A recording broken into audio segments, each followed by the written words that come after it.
All right, guys, part A today, we've got some upper body strength, our at-home version, all right? So we've got dumbbells for this movement, but you can use a backpack or anything that you have that's an odd object that's loaded, a sandbag, whatever. That's why there's an abundance of reps, okay? So two movements that I really like for muscular engagement.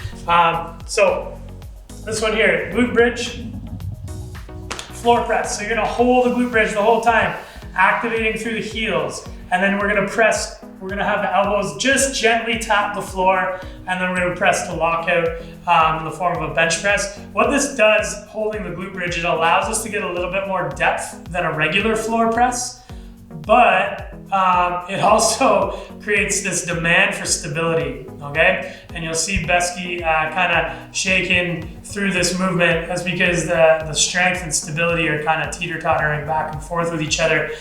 Big cue for this one is brace. Brace through the heel and brace through that tripod elbow that we talked about earlier in the week for things like push-ups and handstand push-ups, all right? The next one is this is our answer if we don't have a pull-up bar or anything to kind of pull ourselves with for body rows.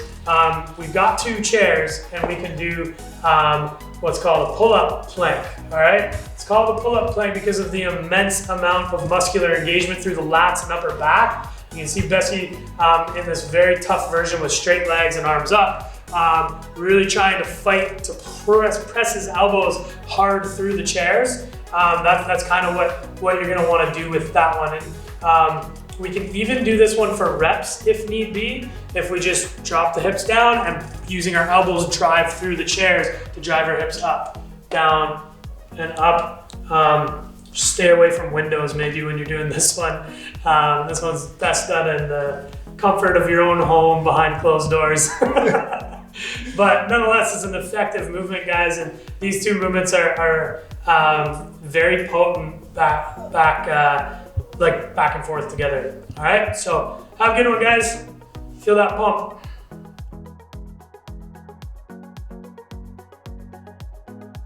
All right, guys, so pretty demanding workout today. We're trying to hit like anaerobic threshold intensities with this movement. It's going to be tough though, because the other challenging side is we have some technical movement. So you have to be pretty proficient in the movements that you're doing today to be able to hit that anaerobic threshold to gain stimulus, or we have to scale it back in order to gain that anaerobic stimulus. So it's kind of like pick your own poison. Do you want to work more on technique, or do you want to work more on like your overall metabolic fitness? And that's up to you, obviously. So today we go over two movements, the pistol, and if you have a barbell, it's a hang clean, but we're just going to show you our version of an odd object deadlift and what to look for. So we kind of simplify the movement there to add some intensity. But the pistol, if you have struggles with the pistol, to make it a little bit less complex for purposes of the stimulus in this METCON, we can raise the heel. All right, so pistol, hold that L, all right? Hold it hard through the core, through core compression. All right, get to that full depth and nail it. That's one of Besky's first ever pistols. No, just kidding.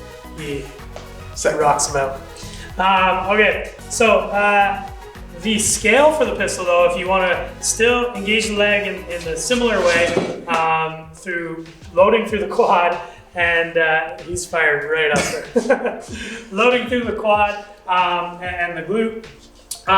We can actually do a reverse lunge, but same principle as the Bulgarian split squats with the heel raise and the close stance we're going to use for this. So close stance reverse lunge, what you can think about is back knee taps right beside the heel, and that'll give us some similar strengthening and stimulus as the pistol. We're really looking to stay balanced though back in the heel because you will feel like you're getting pulled forward to the toe if we're scaling in this way. There are a lot of other ways to scale the pistol if you have like a chair or a box and you want to do some box supported. But nonetheless, we wanted to show that one.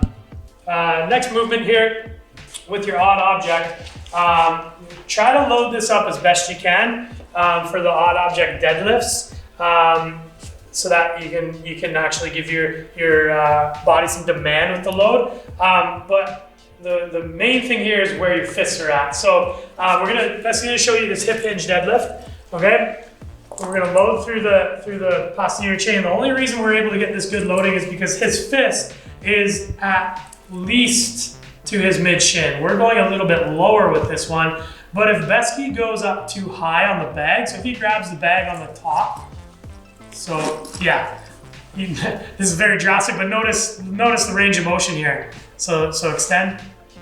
There's very little range of motion. You can put a lot more weight in that bag. You feel good about all the weight you're lifting, but you're not getting any stimulus out of that. So make sure your fists are going at least mid shin, so you get proper structural loading in the deadlift, all right? Those two things should give you some good stimulus for this workout, to scaling the pistol and making sure you have proper range of motion on that deadlift. If you don't have a barbell or dumbbells that you can hang clean, this one should be spicy today. Go for it. Kick this workout's butt.